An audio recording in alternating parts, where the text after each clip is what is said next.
Welcome friend, युक्ति IAS पर आप सभी लोगों का स्वागत है।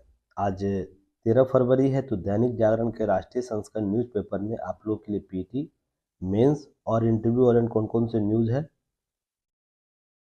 जो यूपीएससी और स्टेट पीसीएस एस्पिरेंट के लिए बहुत ही महत्वपूर्ण है, उस पर हम लोग नज़र डालेंगे। साथ ही साथ जितने भी गवर्नमेंट कॉम्पिटिटिव एग्जाम आप लोग फील करते हैं उससे रिलेटेड पीटी फैक्ट क्या है, उस पर भी हम लोग चर्चा करेंगे। हालांकि कुछ बहुत लंबे समय के बाद मैं आप लोगों के सामने रूबरू हो रहा हूँ। आप लोगों को पता है मेरी तबीयत कुछ दिनों से ख़राब चली थी, अभी भी गला बैठा हुआ है, फिर भी प्रयास किया जाएगा कि धीरे-धीरे सभी चीज़ों को कवर किया जाए। कुछ समय लूँगा मैं, तो सब्र के साथ चीज़ों को देखिए। आज बहुत ही न्यूज़ आप लोगों के लिए पीटी, मेंस और इंटरव्यू ओरिएंट है, तो अंत तक ज़रूर बने रहिएगा। इसमें हर स्लाइड में आपको कुछ न कुछ चीज़ें कवर की जाएँगी।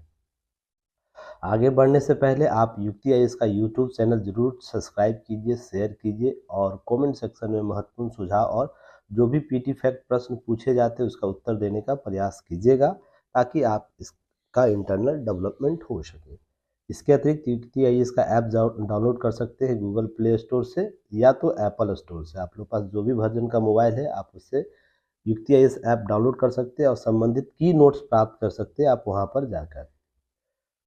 साथ ही साथ ऐप पर आते हैं तो बहुत से टेस्ट आपको अवेलेबल कराए गए हैं बाइलिंगुअल हिंदी इंग्लिश दोनों में माध्यम में, तो आप लोग जाके एक बार विजिट करके देखिए। युक्ति आईएएस आप लोग के लिए लो प्राइस पर क्या बेहतर सुविधाएं लेकर आया है, तो विजिट कर जरूर देखें। चलिए आगे हम लोग बात करते हैं। बहुत से सीरीज चलाए जा रहे हैं, उसका लाभ जरूर लीजिए आप। अभी आपको टॉपिक वाइज एमसीक्यू सीरीज चलाया जा रहा है एक, उसके बाद यूपी पीसीएस सीरीज चलाया जा रहा है, बिहार स्पेशल सीरीज चल रहा है, फिर यूपीएससी और स्टेट पीसीएस क्लासेस चल रही हैं। योजना की एक सीरीज चलाया गया जो महत्वपूर्ण योजना है, जहाँ से प्रश्न पूछे जाते हैं। और भी सेगमेंट आपको स्टार्ट किए गए हैं, डिकोड सीरीज है, तो सभी का लाभ आप लीजिए ताकि आप है ना एक बेहतर तरीके से तैयारी कर सकें। तो चलिए अब हम लोग आगे बढ़ते हैं आज की न्यूज़ में। देखिए, आपको बजट सत्र के बारे में मैंने पहले भी कवर किया है, तो इससे संबंधित न्यूज़ आपको 12 जुलाई 2022 का है ना क्या करना है आपको, जाके वीडियो देख लेना है प्लेलिस्ट से। उसमें बजट सत्र के संदर्भ में सभी चर्चाएं की जा चुकी है। बजट सत्र के संदर्भ में लोकसभा अध्यक्ष की क्या शक्ति होती है, राज्यसभा सभापति की क्या शक्ति होती है, बजट सत्र में क्या, या तो संसद के सत्र में क्या क्या सत्र आयोजित किए जाते हैं, उसमें संसदीय समिति कैसे गठित की जाती है, सभी पर चर्चा आपको आपको संसद के सत्र में 21 जुलाई 2022 के वीडियो में अपलोड किया गया है। उसके साथ उसके बाद एक और वीडियो अपलोड होगा 2023 में। कहाँ होगा? जब बजट सत्र प्रारंभ हो रहा था, एक माह पहले ही, अर्थात आपको जब 1 फरवरी से आपको चीज़ें अपलोड हुई होंगी, तो जाके एक बार देख लीजिएगा, तो वहाँ पर सारी चीज़ें जानकारी मिल जाएगी। अब बात हो रही है आज का। यह टॉपिक आपको है ना यूपीएससी के जीएस पेपर 2 के संसद के पार्ट से प्रश्न पूछा जाता है। अब यहाँ से पीटी प्रश्न पूछे जाते हैं, मेंस के भी प्रश्न पूछे जाते हैं और इंटरव्यू में भी प्रश्न पूछे जाते हैं।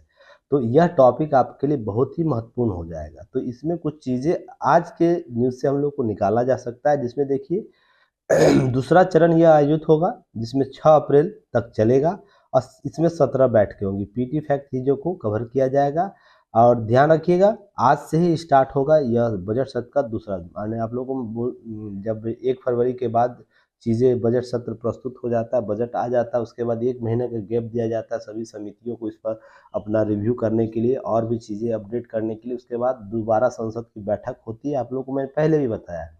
उसी की दोबारा बैठक, उसी बजट पर चर्चा होगी और भी बातें होंगी। इसी के संदर्भ में ध्यान रखिएगा, वर्तमान में राज्यसभा में 26 और लोकसभा में 9 विधेयक पारित होने के लिए लंबित है। तो हो सकता है इस पर जो भी चर्चा परिचर्चा होगी उसके बाद कुछ विधेयक अधिनियम बनेंगे, तो उस पर भी हम लोग नज़र डालेंगे।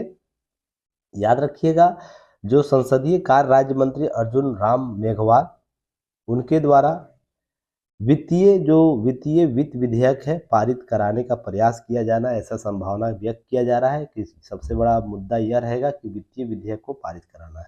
और वित्तीय विधेयक सभी पर चर्चा मैं पहले कर चुका हूँ। ध्यान रखिएगा, धन विधेयक तो आपको उसी समय पारित हो जाता है, पर वित्तीय विधेयक जिससे धन विधेयक के अतिरिक्त भी कुछ विधेयक ऐसे होते हैं जिससे वित्त से संबंधित होते हैं, जिसमें अनुदान मांग, विशेष मांग भी किया जाता है। तो सभी पर क्या होगा कि आपको पारित कराने का प्रयास किया जाएगा। याद रखिएगा, इसके अतिरिक्त 2023-24 के लिए केंद्र शासित प्रदेश जम्मू कश्मीर के लिए बजट प्रस्तुत किया जाएगा यहाँ पर, तो ये भी आपको ध्यान रखना है, इस सब चीज़ें अपडेट होंगी। तो अब संसदीय समितियाँ नियुक्त की गई थी। बहुत सी चीज़ संसदीय समितियों के बारे में मैंने आपको पहले भी चर्चा किया है, संसदीय क्लास में भी चर्चा किया, तो सभी देखिए, मैं इसलिए बोलता हूँ ना, अगर एक जगह दैनिक जागरण पर ही डिपेंड केवल रहिएगा ना तो कवर नहीं होगा, केवल क्लास पर ही डिपेंड रहिएगा तो कवर नहीं होगा। दोनों को साथ में लेकर चलिए। देखिए, पीटी के क्लास में आपको मेंस, यूपीएससी सीएससी मेंस के क्लास में, पॉलिटी की क्लास में मैंने जितनी संसदीय सभी पर चर्चा किया, तदर्थ समिति क्या होता, अस्थायी समिति क्या होता, सभी पर चर्चा किया। तो क्या करना, वहाँ के नोट्स को निकालना है, जो चीज़ें कवर की गई थी उसको एक बार देख लेना है, अपडेट हो जाना है, ठीक है। और सभी यूट्यूब पर फ्री है, आप लोग या तो देख सकते हैं, जो परचेज नहीं कर पा रहे देख के वीडियो लिख लीजिए, ताकि आप लोग ना बेहतर इंटरनल डेवलपमेंट कर सके। अब दूसरा टॉपिक है, देखिए, भारत के लोकतंत्र पर सवाल उठाना जनता का अपमान है। हमारे देश के प्रधानमंत्री के द्वारा यह बातें की गई है। देखिए, इसमें दो तरफा नज़रिया आपका होगा और ये सभी लोगों का होगा। या तो पूरी तरह आप पॉजिटिव व्यू रखते होंगे या पूरी तरह नेगेटिव व्यू रखते होंगे। जो भाजपा भाजपा से संबंधित या वर्तमान रूलिंग पार्टी से संबंधित किसी भी देश राज्य में, या कांग्रेस का हो सकता है या तो कोई अन्य दल पार्टियों का हो सकता है, जो सत्ता में होता है ना, तो सत्ता में जो होगा वो हमेशा व्यवस्थाओं के संदर्भ में क्या बात करेगा, पॉजिटिव बात करेगा। और जो विपक्ष में होगा, वो केंद्र में हो या राज्यों में हो, वो हमेशा है ना व्यवस्थाओं के संदर्भ में नेगेटिव व्यू रखता होगा। आप अमूमन देखते होंगे ऐसी चीज़ें, जैसे पहले महंगाई के मुद्दे पर वही वर्तमान सरकार क्या होती थी, सिलेंडर गैस के मामले में सिलेंडर के लिए, प्याज के लिए क्या होता था, जो पक्ष में कांग्रेस की सरकार थी वो विरोध करती थी ना। वर्तमान में सिलेंडर के दाम बढ़े हुए तो कांग्रेस विरोध करती है। तो ये लोकतांत्रिक व्यवस्थाओं के तहत चलन है, प्रक्रिया है। इसमें जो सत्ता पक्ष है उसे पॉजिटिव चीज़ नज़र आएगी और जो विपक्ष में उसे नेगेटिव चीज़ आएगी। तो बात यहाँ यह है कि आप कैसे डिसाइड करिए कि भारत के लोकतंत्र सवाल उठाना अपमान है या नहीं है। तो देखिए, यहाँ पर नीचे एक वीडियो एनालिसिस आपको पेपर में मिल जाएगा। चलिए मैं नीचे डायरेक्ट आता हूँ आपको, उसके बाद फिर ऊपर आऊँगा। यहाँ पर देखिए एक बहुत बेहतर तरीके से दिया गया है। नीचे हम लोग आते हैं, एक सेकेंड, कि भारत का लोकतंत्र है क्या। सबसे पहले ये समझना होगा आपको कि भारत का लोकतंत्र किस संदर्भ में लोगों के सामने प्रोड्यूस हुआ है। तो यह सबसे बड़ा लोकतंत्र है, विश्व का सबसे बड़ा लोकतंत्र है। किसी के कहने मात्र से या कहने नहीं मात्र से यह तय नहीं हो सकता है कि भारत का लोकतंत्र खतरे में है या नहीं है। एक सिंपल से तरीके में समझिए, आपके घर में 10 लोगों का मेंबर का घर है, जिसमें से आप लाख कोशिश कर लीजिएगा, 10 का है ना समान मत नहीं हो सकता है किसी पॉइंट के व्यू पर। मान लीजिए क्या लेना है आपको, एक फ्रिज लेना है या टीवी ही लेना है मान के चलिए, तो इस 10 व्यक्ति का विचार एक टॉपिक पर सेम नहीं होगा। वो अलग अलग डिजाइन का टीवी बोलेगा, अलग अलग डिजाइन का फ्रिज बोलेगा। तो सोच के देखिए, एक मुद्दे पर 135 करोड़ से अधिक जनसंख्या के लोगों का जो देश है, वहाँ पर कैसे समान विचारधारा होगा। कभी हो सकता है? जब आप 10 लोगों के घर को संतुलित विचारधारा के साथ विकसित नहीं कर सकते हैं, तो एक देश को कैसे विकसित करिएगा। तो ये सबसे इम्पोर्टेंट फैक्टर, यहाँ पर की पॉइंट आपको ध्यान रखना है। और यहाँ पे ये चीज़ भी आपको ध्यान रखना है कि जिस देश में एक विचारधारा अगर डेवलप हो गया ना, एक विचारधारा या किसी घर में एक विचारधारा डेवलप हो गया कि हाँ यही सही है या यही गलत है किसी मुद्दे पर, तो उसका सर्वांगीण विकास नहीं हो पाएगा। ध्यान रखिएगा, सर्वांगीण विकास नहीं हो पाएगा। जो विकास के मानक है ना, जो आपको एसडीजी गोल आप या तो अन्य संदर्भों में सर्वांगीण विकास का जो हम लोग आइडियोलॉजी लगाते हैं, वो नहीं हो पाएगा। इसलिए यहाँ पर क्या होना चाहिए, पक्ष और विपक्ष में बातें होनी चाहिए, अर्थात वाद होना चाहिए, प्रतिवाद होना चाहिए और उसके बाद संवाद का कॉन्सेप्ट हर मुद्दे पर होना चाहिए। वही जीवंत लोकतंत्र का उदाहरण है। मैंने आपको ये सब बातें कितनी दफ़ा बताया होगा, आप लोग को भी पता होगा, मुझे भी पता है। तो मेन मोटो आपको यही ध्यान में रखना है कि विश्व का सबसे बड़ा लोकतंत्र है, क्योंकि लगभग 135-40 करोड़ की जनसंख्या जो हमारा है वो निवास करता है, और एक सत्ता हस्तांतरण आज तक ऐसा नहीं हुआ जहां पर खूनी खेल हुआ है या गृह युद्ध जैसी स्थिति पनपी है। जो देश बात करता है भारत के लोकतंत्र के टूटने के, लोकतंत्र के खतरे के बारे में, वो पहले अपने गिरेबान में झांके और लोकतंत्र के बारे में बात करें। यहाँ पर भी राहुल गांधी को साइड में रखिएगा। यह कॉन्सेप्ट है ना, क्यों सवाल ये सब पूछा जाता है, इसके पीछे मकसद यही होता है कि भारत के उन तकनीकी संदर्भों को जानना चाहे और उसको थोड़ा सा मीडिया में लाया जाए और भारत की वर्तमान छवि को खराब किया जाए। 47 से लेकर वर्तमान तक 2023 तक भारत एक लोकतंत्र है। लोकतंत्र के समग्र हस्तांतरण के लिए उत्तरदायी है। ऐसा आज तक कोई देश विरले आपको मिलेगा जहां पर राजनीतिक हस्तांतरण के लिए कोई है ना आपको इस प्रकार के आसान तरीके से सत्ता का हस्तांतरण हुआ होगा। आप पूरा विश्व के इतिहास जहां लोकतंत्र का हवाला दिया जाता है ना, आप इतिहास जाके देखिएगा, वो अमेरिका हो, ब्रिटेन हो या अन्य देश जो लोकतंत्र का पुरोधा बने हुए हैं, उनकी बात हो रही है। तो सबसे आइडियोलॉजी आपको ध्यान में रखना। अब दूसरी बात यहाँ देखना है, लिखित संविधान है। अब इसके लिए आधार क्या होता है? केवल बात के आधार पर हम लोग बोलेंगे कि सबसे बड़ा लोकतंत्र है? नहीं, इसके लिए हमारे पास लिखित संविधान है, हमारा देश संविधान है। इसके संदर्भ में ये चीजें आपको ध्यान रखना है कि जो भी शासन पद्धति निहित है संविधान के तहत, उसी के तहत सत्ता हस्तांतरण होती है, लोकतंत्र के मानक तय होते हैं और लोकतंत्र का कार्यकरण होता है। यही सब बातें आपको पहले भी मैंने आप लोग कवर किया है, तो ध्यान यह रखना है। यहाँ शक्ति का है ना, शक्ति और अधिकारों का, संविधान के अधिकारों कर्तव्यों के भी संतुलन का अनूठा दस्तावेज है। हम एक तरफ मौलिक अधिकार की भी बात करते हैं, तो वही समान रूप से कर्तव्य की भी बात करते हैं मौलिक कर्तव्य के संदर्भ में। उसी तरीके से हम लोग मौलिक दायित्व का भी बात करते। कर्तव्य और दायित्व में अंतर है, थोड़ा सा ध्यान रखिएगा। जब संस्थाओं में हम निर्माण करते, संस्थाओं के लोकतांत्रिक दायित्व की बात करते हैं, वो अलग मकसद हो जाता है। तो हम मौलिक दायित्व की भी बात करते हैं संस्थाओं से, जिस मान लीजिए विधायिका है, कार्यपालिका है या तो न्यायपालिका है ना, उसके मौलिक दायित्व की बात करते। तो मौलिक दायित्व इसकी क्या है कि लोकतंत्र को स्थापित करना। तो किस लोकतंत्र को स्थापित करना? समग्र लोकतंत्र को स्थापित करना। जहां पर किस संदर्भ में बात की जाती है? जहां पर एक समान अवधारणा को लाया जाता है, डेवलप किया जाता है, जिसमें जनता ही सर्वोपरि है ना। संविधान में मूल में क्या है? जनता है। तो हमारे लोकतंत्र का मूल आधार यही है। तो ये समझने की जरूरत है। अब उसके बाद 75 के संदर्भ में आपको बातें कि सामूहिक रूप से उत्तरदायी है। किसी एक व्यक्ति विशेष के कार्यकरण से पूरा मंत्रिपरिषद डैमेज हो सकता है। इससे व्यापक प्रमाण क्या होगा आप समझिएगा कि 75(3) क्या कहता है कि अगर मंत्रिपरिषद का जो है प्रधान, जो मुखिया है या प्रमुख है, जो पीएम होता है, राज्यों में सीएम होता है, अगर वो चाह ले तो पूरा मंत्रिपरिषद समाप्त हो सकता है, पूरा जो। तो इसके बाद क्या होगा? एक व्यक्ति के इस्तीफे से आपको पूरा जो वर्तमान लोकतंत्र है, आपको लोकसभा का सत्र चल रहा है, लोकसभा का जो कार्यकाल है और राज्यों में जो कार्यपाल, विधानसभा कार्यपाल, वो समाप्त हो जाता है।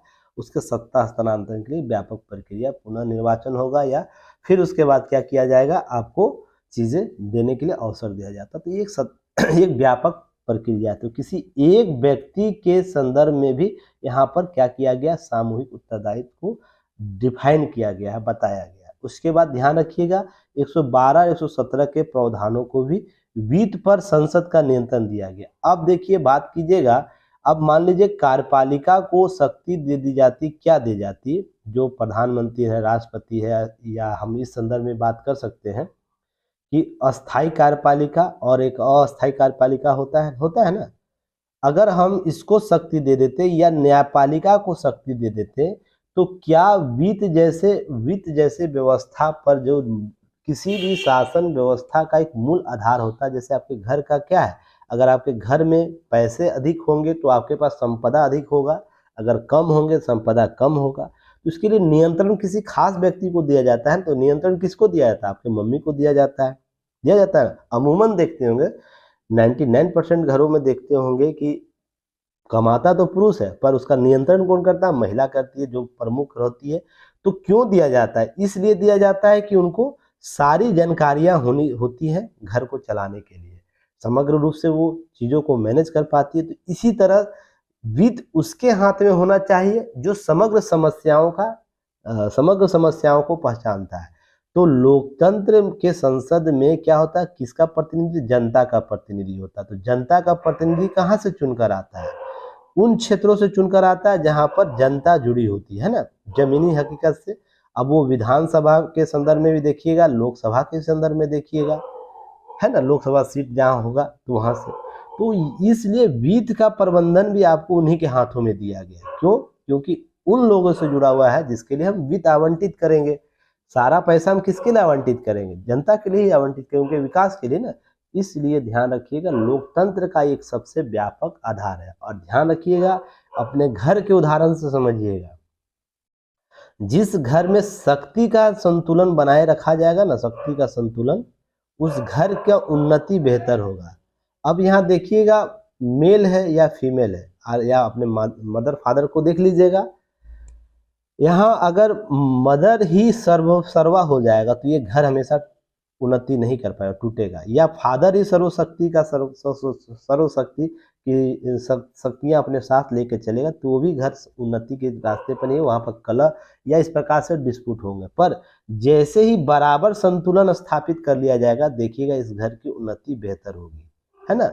तो यहाँ क्या होता है? शक्तियों का संतुलन किया जाता है। भले हम दोनों एक साथ रहते हैं, चीज़ें यहाँ पर समझिएगा सिंपल से तरीके में जो समझाना चाहता हूँ, तो किसी भी संदर्भ में समझने। अब रही राहुल गांधी जी की बात, तो यहाँ पर देखिए शक्तियों का स्पष्ट पृथक्करण किया गया। पहले भी मैंने आप लोगों को बात किया है, तो इसे आप लोग देख लीजिए। 121, 122, 50 सभी की चर्चा भी मैंने कर दिया है। न्यायिक हस्तक्षेप नहीं किया जाता संसदीय कार्यों में 122 के संदर्भ में। उसके बाद 121 के संदर्भ में क्या कहा जाता है कि न्यायपालिका को हटाने का प्रस्ताव विचाराधीन नहीं हो सकता, संसद न्यायाधीश आचरण के पूर्व चर्चा नहीं की जाएगी। तो ये सब बातें की गई है। अब यहाँ ध्यान यह रखना आपको है कि राहुल गांधी, और एक चीज है यहाँ पे देखिए, मैं आप लोगों को बार बार बोलता हूँ ना, टेक्निकल कहीं फॉल्ट होता है हमारे किताबों में, जैसे एम लक्ष्मीकांत है या बहुत से बुक्स है जहाँ पर आपको अनुच्छेदों की संख्या आपको देखने को मिलती है 448 या 442 इतना मिलता है, पर हमारे संविधान में 395 अनुच्छेद की ही चर्चा है। यह टेक्निकली सही है, और इसके बाद ये सब जो संख्या आता है ना, ये टेक्निकली गलत है। आप 396 अनुच्छेद क्या है, 397 अनुच्छेद क्या है, या 400 अनुच्छेद क्या है, कोई नहीं बता सकता है। तो देखिए, यह व्यवहार में बोलचाल की भाषा के लिए हम यह चर्चा करते, ये क्या है, अमेरिकी मॉडल की बात करता है। अमेरिकी मॉडल में ये सब बातें होती है कि वहाँ पर, या तो ब्रिटिश मॉडल में भी ये सब बातें होती है, वहाँ पर अनुच्छेदों की संख्या किस रूप से बढ़ाई गई है या किस रूप से की गई है।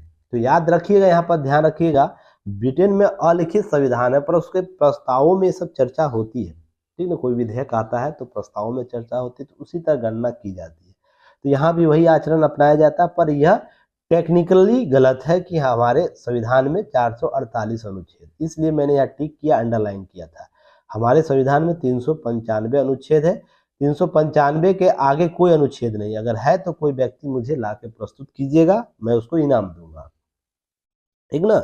बस व्यवहार में ये सब चीज़ें दिया जाता है, तो थोड़ा ध्यान रखिएगा कि हाँ 396 में या 400 अनुच्छेद में अमुक अमुक बातें की गई है। हम देखिए यहाँ ध्यान इसलिए 448 आ जाता है ना। देखिए, मान लीजिए अनुच्छेद 14 की चर्चा हुई, तो 1, 2, 3, 4, 5, 6, 7 उसकी चर्चा हुई है ना, ABCD की बात हुई है, तो उसको भी काउंट कर लेता है। या कोई अनुच्छेद मान लीजिए आपको आया है जहाँ पर ABCD बाद में संशोधन के साथ जुड़े हैं, या A का A जुड़ा है, B का A जुड़ा है, या C का ABCD जुड़ा है, ऐसे जुड़ता है ना अनुच्छेद, तो इसको भी काउंट करके इसको जोड़ के 448 कहा जाता है। तो ये टेक्निकली गलत है। तो कभी भी इंटरव्यू में आपसे ये प्रश्न पूछे कि वर्तमान में भारतीय संविधान 395 के जगह 448 या इस संख्या कोई आपको बता दे क्या यह सही है, तो आप एक शब्द में बोलिए, यह टेक्निकली संवैधानिक रूप से यह गलत है, पर हम व्यवहार में बोलचाल के संदर्भ में ये प्रयोग करते हैं। यहाँ पर बातें कर लीजिएगा। अब रही बात राहुल गांधी जी की, जो जाके इतना कांड हो चुका है पूरा देश में, और जिस पर मैं भी आपको 20 मिनट से बोल रहा हूँ, तो ध्यान रखिएगा कि कुछ चीजें हैं ना, पर हम लोग क्या करते हैं, वक्त से ज्यादा और वजन से ज्यादा बातें कर देते हैं। वक्त से अधिक, वक्त से पहले और वक्त वजन से अधिक, तो यही काम इनके द्वारा किया गया है। अब इनको किस संदर्भ में लोकतंत्र खतरे में नजर आ रहा है, केवल विपक्षी पार्टी होने मात्र से यह संस्था भारतीय लोकतंत्र के खतरे में नजर आ जा रहे हैं, तो ये सबसे बड़ा सवालिया निशान उनके आकलन विषय पर देखने चाहिए। ये सब चीजें आपको ध्यान रखना है। यहाँ पर लोग क्या समझ रहे हैं, लोगों को क्या सेवाएं प्रोवाइड हो रहा है, क्या जनता जो जनार्दन है, क्या वो इस पद्धति से संतुष्ट, ये सबसे इम्पोर्टेंट है। किसी पार्टी विशेष के प्रमुख के कहने मात्र से अगर लोकतंत्र खतरे में हो जाएगा, तो 2 बार से लोकसभा चुनाव भारी बहुमत से वर्तमान सरकार नहीं जीतती। तो अगर लोकतंत्र खतरे में है, तो इसको 24 का जो आएगा चुनाव, तो उसमें बाहर कर देगी। अगर नहीं होगा, पुनः आएगी, तो आप जो बातें कह रहे हैं, तो इसके पास तकनीकी ज्ञान की कमी नजर आ रही है।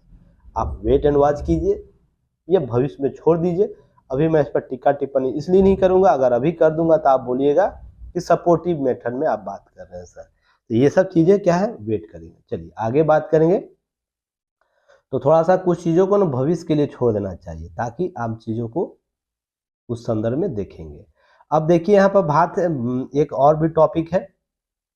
चलिए, समलैंगिक जोड़े को भारतीय परिवार इकाई में नहीं दी जा सकती तुलना। मैंने आप लोग को इस पर पहले भी चर्चा किया है कि हमारा जो संस्कृति सभ्यता है, किस रूप से है कि हम समलैंगिक विवाहों को किस रूप से मान्यता तो दे देते हैं, पर समाज उसे कभी एक्सेप्ट नहीं करेगा। इसके पीछे क्या है, जब हम सोच के देखिएगा, जब हम ऐसा अवधारणा होना चाहिए कि समलैंगिक विवाहों को मान्यता दी जानी चाहिए समाज के स्तर पर यहाँ ध्यान रखिएगा कि हमारा भारतीय संस्कृति किस रूप से है ना, संस्कृति किस रूप से विकसित हुई है विश्व के लिए, ये सबसे इम्पोर्टेंट। जो पर्सनल लॉ है स्वीकार्य, और जो स्वीकार सामाजिक मूल्यों में संतुलन प्रभावित होगा, इसके लिए आपको सुप्रीम कोर्ट में विरोध किया गया, ये सब मांगे याचिका की गई। तो भारतीय संस्कृति किन आधारों पर टिकी हुई, ये सबसे इम्पोर्टेंट फैक्ट हो जाता है। तो इसी संदर्भों को ध्यान में रखना है। अब आईपीसी की धारा 377 याद रखनी है आपको। वैध जो बातें की गई थी, बावजूद याचिकाकर्ता ने क्या किया, देश के कानून के तहत समलैंगिक जो विवाह है के लिए मौलिक अधिकार का दावा नहीं कर सकते कि हमें समलैंगिक अधिकार के लिए मौलिक अधिकार दिया जाना चाहिए। उनके चॉइस ऑफ राइट का अधिकार है यह। तो ध्यान ये रखिएगा आप लोग, इन सब चीज़ों को लेकर टेक्निकल चीज़ें याद होनी चाहिए आपको। केंद्र की मान्यता है कि विपरीत लिंग संबंधों तक सीमित है, लेकिन समाज में लोग भी अन्य तरह के विवाह या मिलन का संबंधों निजी तालमेल हो सकते हैं और ये गैर कानूनी नहीं है। इस संदर्भ में भारत के संवैधानिक न्याय शास्त्र क्या बोलता है, किसी भी आधार पर बिना पश्चिमी फैसलों को नहीं अपनाया जा सकता है। अर्थात पश्चिमी सभ्यता क्या है, किस संदर्भ में विकसित हुई है, हम केवल उसका अनुकरण इसलिए करें कि उसके लिए वह इन अधिकारों को डेवलप किया है। तो बहुत से क्या होंगे, आपको ये चीज देखने को मिल जाएगा, उसके नेगेटिव इफेक्ट भी हमारे देश में आएंगे, है ना। जहां पर समलैंगिकता के संदर्भ में बहुत से सवाल प्रश्न किए जाते हैं जो भारतीय संदर्भ में नहीं होता है। जहां पर पर्दा जैसा सिस्टम हमारे यहाँ है, पर्दा कहने का मतलब ये पॉजिटिव संदर्भ में पर्दा लीजिएगा, जहां आचरण और व्यवहार से देखा जाता है। यह मर्द और औरत दोनों जगह होता है। ऐसा नहीं कि केवल औरत ही पर्दा करती है, जो साड़ी का पल्लू पर्दा होता है वो नहीं समझिए, या हिजाब पहनती है वो नहीं समझना। यहाँ पर नैतिक जिम्मेदारी की बात की जाती है। तो क्या उन देशों में जहां पर इस प्रकार के घटनाक्रम होते हैं, आप लोग नहीं देखते, वीडियो में देखते हैं ओपन ही कहीं वो, आप देखिए क्या हमारा सोसाइटी कभी यह एडॉप्ट करेगा। अगर गोवा की बात हम छोड़ दें, जहां पर पूरी तरह पश्चिमी सभ्यता हावी हो चुका है, कहीं भी आप किसी भी क्षेत्र में जाइए, क्या बिकनी पहन के किसी महिला को भारतीय रूप में देख सकते हैं? आप स्वयं से पूछिएगा। पर यह पश्चिमी सभ्यता में आम चलन की भाषा है। बच्चे से लेकर बुजुर्ग तक बिकनी पहन कर समुद्र के तट पर विराम करते हैं, धूप सेकते हैं। तो क्या ऐसा सभ्यता हमारे यहाँ विकसित हो सकता है? जहाँ पर कुछ राज्यों का हम उदाहरण छोड़ दें, तो यहाँ समझने की बात है। तो ये सब चीज़ें आपको समलैंगिकता के संदर्भ में भी समझने की बात होगी। अब यहाँ विवाह संस्था के साथ पवित्रता जुड़ी हुई होती है हमारे देश में। विवाह एक एक जीवन तक का आचरण की बात नहीं करता है, यह क्या करता है, जन्म जन्मांतर के संकल्प की बात करता है ना हमारे यहाँ। तो ऐसे जहाँ मौलिक अवधारणा है, तो वहाँ पर इस प्रकार के सामाजिक दायित्व के लिए भी हमें कुछ चीज़ों को थोड़ा समझना होगा। अब इसके लिए कुछ एक्ट की बात की गई है। पुरुष और महिला के बीच विवाह तो पर्सनल लॉ के तहत होता है, फिर भी हिंदू विवाह अधिनियम 1955, ईसाई अधिनियम विवाह को ईसाई विवाह अधिनियम 1872, पारसी विवाह में तलाक अधिनियम 1936, विशेष विवाह अधिनियम 1954 या विदेशी विवाह अधिनियम 1969 जैसे संहिताबद्ध कानूनों के तहत होता है। यहाँ पर बहुत से पारिवारिक मुद्दे समान लिंग व्यक्तियों के लिए जारी किए जाते हैं। तो यहाँ पर ये जो टॉपिक है आपको ध्यान में रखना है। जब भी बात की जाएगी तो उसको भारतीय संदर्भ में आप देखिएगा, स्वयं से आकलन करने का प्रयास कीजिएगा। ऐसा नहीं कि कुछ चीज़ें हैं ना पश्चिमी सभ्यताओं में सही है तो हमारे देश में भी वो सही हो जाएगा। और आज अगर अवधारणा हम बात करें तो बहुत से पश्चिमी देशों की औरतें क्या कर रही हैं, हमारे संस्कृति को अपना रही है। तो ये भी आपको ध्यान फैक्टर रखना है। तो इस आधार पर इस टॉपिक को थोड़ा सा आप क्या करना है, चेक एंड बैलेंस करना है, ध्यान रहेगा। चलिए नेक्स्ट है, मिड डे मील पर राज्यों के लापरवाह रवैये से केंद्र नाखुश है। और रहेगी क्यों नहीं कि बहुत से राज्य है ना मिड डे मील योजना के संदर्भ में डाटा प्रोवाइड नहीं करा रहा है, जो कहीं ना कहीं क्या होता है, अनियमितता देखने को मिलता है। तो इन राज्यों का नाम आपको याद रखना है, दिल्ली, तेलंगाना, उड़ीसा, महाराष्ट्र, गुजरात, पंजाब, आंध्र प्रदेश, कर्नाटक, केरल, झारखंड, मणिपुर, अरुणाचल प्रदेश, नागालैंड, जम्मू कश्मीर, पुडुचेरी और अंडमान निकोबार आदि। इन राज्यों के संदर्भ में कभी भी मिड डे मील या सरकार भ्रष्टाचार, प्रशासनिक भ्रष्टाचार की बात की जाएगी तो ये सब आप कोट कर सकते हैं कि कैसे अनियमितता बढ़ती जाती है संस्थाओं के द्वारा। चलिए नेक्स्ट हम लोग बात करेंगे। देखिए दिल्ली विधानसभा ने क्या किया, 14 फरवरी से वहां पर नया वेतनमान लागू होगा। तो इसको पीटी फैक्ट याद रखना है। विधि न्याय और विधायी कार्य विभाग के द्वारा जो प्रधान सचिव है उसके द्वारा सूचना जारी कर दी गई है। और 2011 के बाद है ना बढ़ोतरी की गई है, 66% तक बढ़ोतरी की गई है। यह 12 साल बाद की बढ़ोतरी हुई है, तो ध्यान रखिए 2011 के बाद इसकी बढ़ोतरी की गई है। वर्तमान में मुख्यमंत्री, विधानसभा अध्यक्ष और उपाध्यक्ष, मुख्य सचेतक, नेता प्रतिपक्ष वेतन एवं भत्ता लगभग कितना हो गया, 1.7 लाख रुपये प्रति माह हो गए हैं। तो ध्यान रखिएगा, यहाँ पर कुछ आंकड़े दिए गए, इसको एक बार देख लेना है। क्या देख लेना है कि भत्ते किस रूप से मिलेंगे, थोड़ा सा एक नज़र रखना है। कहीं पीटी फैक्ट में कहीं कभी पूछ दे तो थोड़ा सा एक्टिव मोड में रहता है, उतारने इसको राइट डाउन करने की जरूरत नहीं, अप्रोक्स आपको ध्यान में रहना चाहिए यहाँ पर। अब यहाँ पर एक नोट याद रखना है, इन सब मुद्दों पर कभी भी पक्ष और विपक्ष है ना क्या करता है, विरोध नहीं करेगा। दोनों एक ही थाली के चट्टे बट्टे बनेंगे। कभी भी वेतन भत्ता का जिक्र होता है ना तो कोई भी पक्ष विपक्ष एक दूसरे का विरोध नहीं करता है, क्योंकि यहाँ उनके हित का बात हो रहा है ना। पर दूसरे मुद्दे पर तुरंत कोई भी दिल्ली हो या कोई भी सरकार हो, विधानसभा सरकार हो, किसी भी केंद्र पर वेतन भत्ता में वृद्धि हो, आपको डेली सुनने को मिलेगा कि केंद्र हमको परेशान कर रहा है, राज्यपाल हमको उपराज्यपाल परेशान कर रहे हैं। पर इस मुद्दे पर वर्तमान सरकार के कोई भी टीका टिप्पणी नहीं आएगा, या किसी भी केंद्र की बात, थोड़ा सा याद रखिएगा इस सब चीज़ों को। अब देखिएगा H3N2 के साथ कई अन्य वायरस भी फैला हुआ है संक्रमण के लिए। तो हमारे देश में भी एंडिनो वायरस, राइनो वायरस और RSV या वायरस आपको संक्रमण के लिए लोग बीमार हो रहे हैं, बच्चे इसके चपेट में आ रहे हैं। तो ये सब चीज़ें आपको याद रखना है, देश में भी वायरस का दौर चल रहा है। इसके लिए क्या होता है, तो लाल खांसी होगा, बुखार होगा, जुकाम होगा, पेट में दर्द होगा, दस्त हो, आँख लाल हो जाएगा। तो ये सब सिम्टम है, तो थोड़ा सा इसको देख लेना है ताकि पीटी फैक्ट कभी पूछे तो थोड़ा सा इसको कवर किया जा सके। अब देखिए केस स्टडी एक आया, वेट कीजिएगा थोड़ा सा।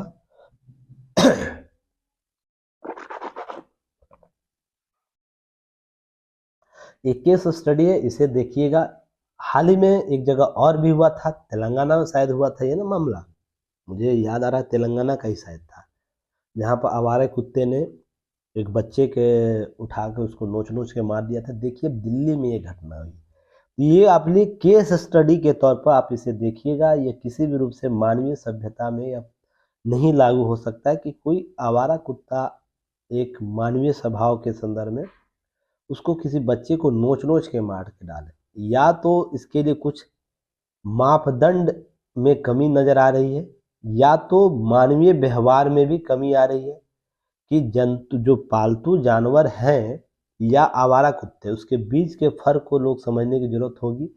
क्या फ़र्क, क्यों यह हमला कर रहा है बार बार, इसके पीछे जो लॉजिकली चीज़ों को समझने की ज़रूरत है, या हम किस तरीके से इसे मेंटेन कर सकते हैं, इन सभी मुद्दों पर आपको प्रश्न पूछ सकता है केस स्टडी के तौर पर, या इंटरव्यू में आप जाइएगा तो इससे संबंधित प्रश्न आपको पूछ सकता है। हाल में आवारा कुत्तों का हमला जो है बढ़ा है, तो इसके संदर्भ में आप क्या क्या करिएगा, कौन सी प्राथमिक उपचार करने का प्रयास किए जिससे ये सब घटनाएं रुक जाए। तो चलिए आप लोग कम से कम 100 शब्दों में इसका है ना एक पीडीएफ नोट बना के, ग्रुप जो ऐप का ग्रुप है, कम्युनिकेशन ग्रुप है और Dainik Jagran newspaper analysis group है, उस दोनों ग्रुप में कहीं भी सेंड कीजिएगा इस केस स्टडी के बारे में। अगर आप इस क्षेत्र के डीएम हैं तो आप इसके लिए कौन कौन से प्राथमिकताएं उपचार करेंगे कि इस प्रकार की घटनाएं रुक जाए। चलिए इसका उत्तर आप लोग आज शाम तक भेज दीजिएगा ताकि चीज़ों को देखा जा सके। अब है कि यहाँ पर देखिए यूपीएससी के जीएस पेपर 2 में द्विपक्षीय संबंध या वैश्विक संबंध समूह के बारे में आपसे ये टॉपिक लेगा, जहाँ पर चीन छोड़ रही जापानी कंपनियों को भारत लाने की होगी मोदी और किशिदा वार्ता, अर्थात जो वार्ताएं होने वाली है उसके लिए G7 की बैठक भी होगी। हाल में G20 की बैठक भारत में होने वाली है, तो ये सब ध्यान रखिएगा। जापान के जो प्रधानमंत्री फुकियामो किशिदा मार्च 2022 में नई दिल्ली आए थे, उस दौरान यह बातें हुई थी कि जो चीन से छोड़कर जापानी कंपनी जा रहा है वो भारत में उनका सेटअप तैयार किया जाए। तो ये सब चीज़ें आपको जरूर ध्यान में रखना है।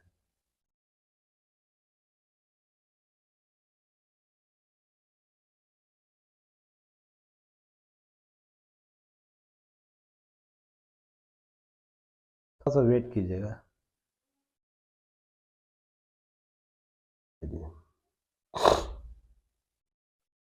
चलिए तो यहाँ ध्यान रखना है। तो भारत जापान औद्योगिक प्रतिस्पर्धा साझेदारी, इनके भावी रोड मैप प्रारूप भी तैयार कर लिया है। तो ये सब चीज़ें आपको ध्यान रखना है।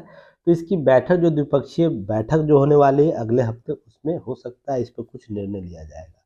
तो यहाँ ध्यान यह रखना है। तो देखिए यहाँ पर G7 की चर्चा की गई है। G7 की बैठक भारत की चीन की जापान की अगुवाई में होने वाला है और भारत की अगुवाई में G20 होने वाला बैठक है। तो G7 दुनिया के आर्थिक तौर पर सबसे संपन्न 7 देशों का समूह है। बैठक मई 2023 में जापान में होनी है। इससे संबंधित कुछ चीज़ें आपको याद रखनी है। और सितंबर 2023 में नई दिल्ली में G20 की बैठक होने वाली है। तो G7 क्या है, इसे थोड़ा सा आप लोग को ध्यान में रखना है। तो ध्यान रखिएगा, Canada, France, Germany, Italy, Japan, United kingdom अर्थात यूके, संयुक्त अरब अमेरिका शामिल इस देश में है। पहले ये G8 हुआ करता था, पर रूस इससे अलग हो गया तो G7 हो गया। तो थोड़ा सा याद रखना है। यह एक अंतर सरकारीय संगठन है और जिसे वर्ष 1975 में गठित किया गया था। उस समय शीर्ष अर्थव्यवस्थाओं वाला वैश्विक मुद्दों पर चर्चा करने के लिए एक अनौपचारिक मंच तैयार किया गया था, गठित किया गया था। 2022 में इसकी अध्यक्षता जर्मनी के पास थी। और ध्यान रखिएगा, जर्मनी प्रेसिडेंशियल ने अर्जेंटीना, भारत, इंडोनेशिया, सेनेगल, दक्षिणी अमेरिका को G20 शिखर सम्मेलन में आमंत्रित किया था। अब इसके लिए शेरपा आपको गठित किए जाते हैं, अर्थात प्रतिनिधि कौन होगा। तो ध्यान रखिएगा, शेरपा द्वारा शिखर सम्मेलन लिए जमीनी स्तर के मुद्दे हेतु क्या किया जाता है, ध्यान रखना है। जमीनी स्तर के लिए क्या किया जाता है, माहौल तैयार किया जाता है। किन किन मुद्दों पर हम लोग बात करेंगे, प्रतिनिधि के तौर पर बात करेंगे, व्यक्तिगत प्रतिनिधि या राजनीतिक स्टाफ के रूप में इसे राजदूत के रूप में नियुक्त किया जाए। जैसे आपको G20 के लिए शेरपा नियुक्त किया गया ना भारत का, अभिकांत जी को, जो नीति आयोग के सदस्य भी हैं। तो ध्यान रखिए, इसी तरह आपको G7 के लिए भी होता है। बस ध्यान यहाँ ये रखना है। आगे हम बात करेंगे। देखिए, मध्य रेलवे हुआ, समूचे ब्रॉड गेज जो है नेटवर्क को विद्युतीकरण कर दिया गया है, जो 100% बिजली आपको वहाँ पर विद्युतीकरण प्राप्त किया गया। लगभग 3825 किलोमीटर आपको ये डिवीज़न है, मध्य रेलवे डिवीज़न। यहाँ पर आपको इस साल 23 फरवरी को इसका विधिकृत कर दिया गया। तो ये आंकड़ा थोड़ा याद रखिएगा पीटी फैक्ट के तौर पर। हर साल लगभग 4 लाख टन कार्बन फुटप्रिंट कम किया जाएगा, यहाँ पर प्राप्त किया जा सकता है। सालाना 1617 करोड़ रुपए की बचत की जा सकती है, क्योंकि कार्बन उत्सर्जन आप और भी कार्य इसके लिए मैनेज करने के लिए होता है।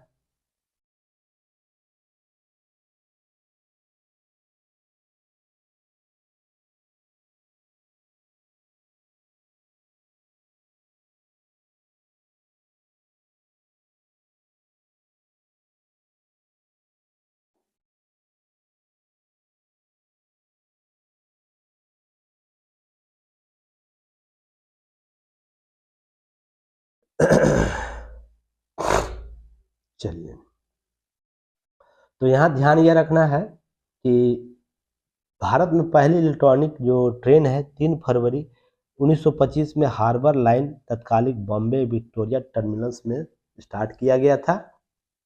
तो इसे थोड़ा सा याद रखना पीटी फैक्ट के तौर पर। अब याद रखना यहाँ पर पीएम की सुरक्षा में चूक जो पंजाब सरकार कार्रवाई रिपोर्ट तलब की गई है, कि रिपोर्ट जो दिया जाना था वो अभी तक राज्य सरकार द्वारा नहीं किया गया है। तो इसके लिए 5 सदस्यीय कमेटी गठित की गई थी, आप लोगों को पहले भी चर्चा की गई, जस्टिस इंदु मल्होत्रा ने। 6 माह हो चुके इस रिपोर्ट के बारे में जताया जा चुका है। मुख्य सचिव जो अनिरुद्ध है, इनके अतिरिक्त भी बहुत से लोग शामिल है। तो थोड़ा सा क्या करना है, इसको अपडेट कर लेना है कि किस कमेटी द्वारा गठित की गई थी। जो आप लोगों को देखने को मिला होगा ना कि काफिला जा रहा था प्रधानमंत्री का, एक ओवरब्रिज पर रुक गया था, तो यहाँ से 15 और 20 मिनट रुक गया था, जो कहीं ना कहीं क्या है, जो फिरोजपुर, पंजाब फिरोजपुर में किसान आंदोलन आगे हुआ था, उसके संदर्भ में ये चीज़ें। तो ध्यान यह रखना है कि देश के प्रधानमंत्री, राष्ट्रपति या किसी भी संवैधानिक पद पर बैठे लोगों का काफिला अगर इस तरह रुकता है तो क्या होता है, सुरक्षा में चूक माना जाता है, जो संबद्ध एजेंसियां उसके लिए कार्रवाई की जाती है। तो ये सब चीज़ें आप लोगों को ध्यान में रखना है। अब नौसेना के बेड़े में शामिल होगी 200 से अधिक ब्रह्मोस क्रूज मिसाइल। यह बहुत बड़ा उपलब्धि माना जाएगा। इससे हमारा राष्ट्र रक्षा प्रौद्योगिकी और भी मजबूत होगा, सीमा सुरक्षा और भी मजबूत होगा, और इसके साथ साथ हमारा जो बेड़ा है, नौसेना बेड़ा, वो भी मजबूत होगा। क्यों होगा कि ब्रह्मोस क्रूज मिसाइल की क्षमता आप लोगों को पहले ही मैंने कवर किया है तो बताया है। यह सुपरसोनिक मिसाइल के तौर पर जाना जाता है और सबसे उन्नत संस्करण भी माना जाता है हल्के क्रूज मिसाइल के तौर पर। तो ये सब चीज़ें आप लोग को यूपीएससी के जीएस पेपर 3 में पूछा जा सकता है, क्रूज मिसाइल। तो इसको थोड़ा क्या देखना है, अपडेट देख लेना है, इसके बारे में अंडरलाइन कर दिया गया है, और इन सब चीज़ों को आप भी कर सकते हैं।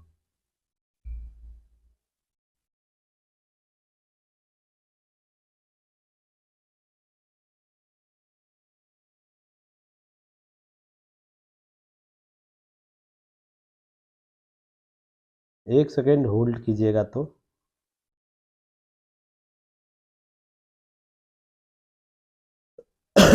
चलिए आगे हम लोग बात करेंगे।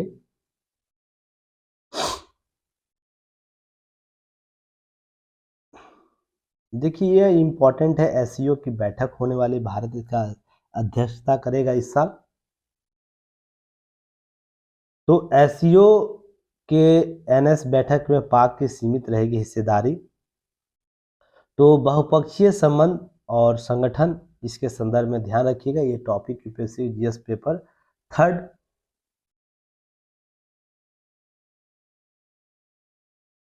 थर्ड में आएगा। कुछ लोग हैं जो ऑनलाइन प्लेटफॉर्म पर आकर ज्ञान ज़्यादा देते हैं, जिनका एक बार भी पीटी नहीं होता है, वो आके ज्ञान देते हैं। मैं देख रहा हूँ, वॉच कर रहा हूँ, यह जो जहांगीर का टॉपिक हुआ था उसमें कुछ लोग आए हुए थे। अगर किन्हीं को लगता है कि ऑनलाइन पढ़ने से सिलेक्शन नहीं होता है, तो थोड़ा हमसे बात कर लीजिएगा। मैं आपको दावे के साथ बोलता हूँ मेरे साथ कुछ दिन रहिए, आपका सिलेक्शन क्यों नहीं होगा आप स्वयं आप चीज़ों को देखिएगा। ज्ञान ज़्यादा नहीं देना है किसी चीज़ को लेकर, केवल सीखना है और सिलेक्शन लेना है। ज़्यादा ज्ञानी बनिएगा तो 10 साल के है ना वर्षीय योजना में चले जाइएगा। हेमंत मिश्रा जी हैं और विकास कुमार हैं। अगर आपको दिक्कत है तो मुझसे डायरेक्ट बात कीजिएगा, आपके सारे डाउट्स क्लियर हो जाएगा। क्लास कीजिए, मैं ऑनलाइन ओपन चीज़ों को बोलता हूँ।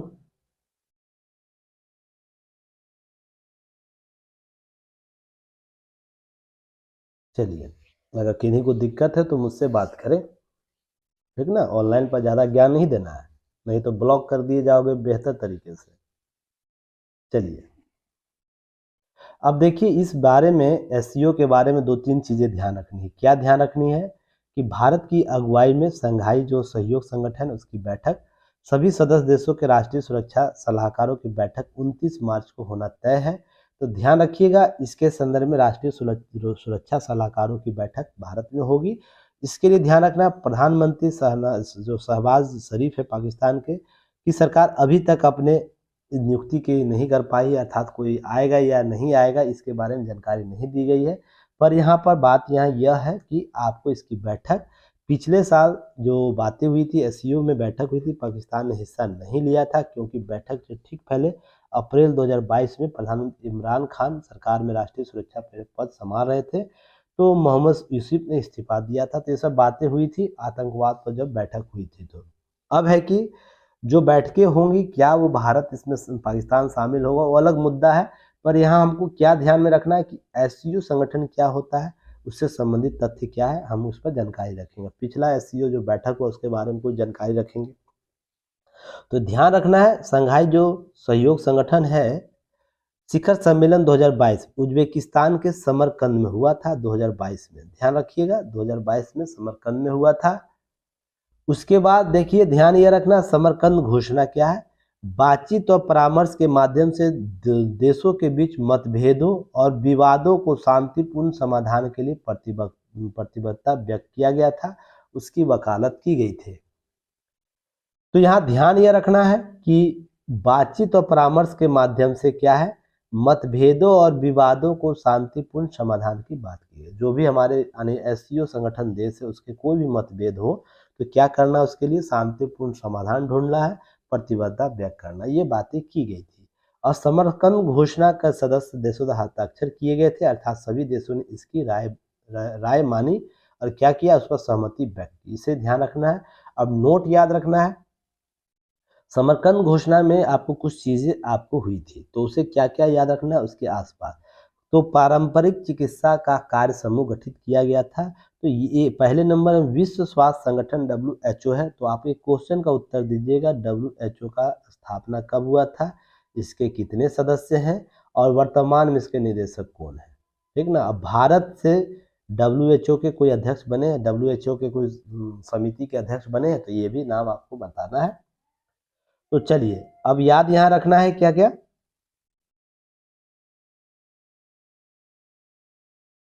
तो यहाँ पर हम लोग बात करेंगे इसके संदर्भ में क्या है। तो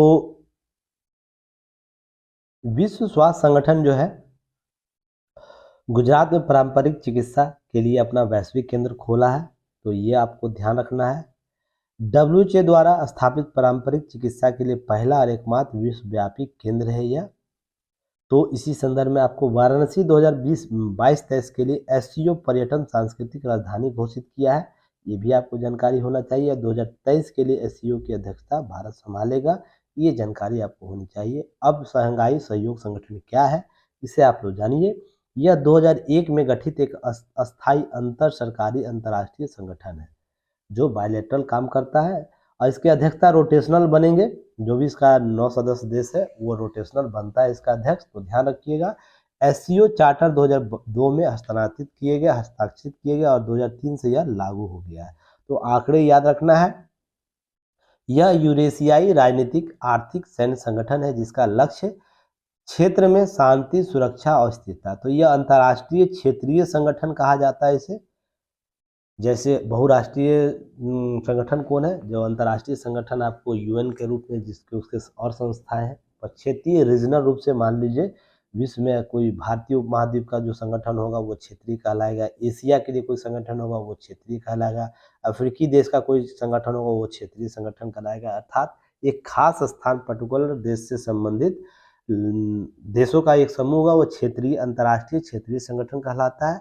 पर मान लीजिए कोई ऐसा संगठन जिसमें सभी महाद्वीप या उप महाद्वीपों के शामिल देश होंगे तो उसे अंतर्राष्ट्रीय संगठन कहते हैं। जैसे यूएन कहेंगे, आईएसए कहेंगे, इंटरनेशनल सोलर एजेंसी है ना, वह सब अंतर्राष्ट्रीय संगठन है जहाँ पर सभी द्वीप महाद्वीपों के आपके देश सदस्य होते हैं।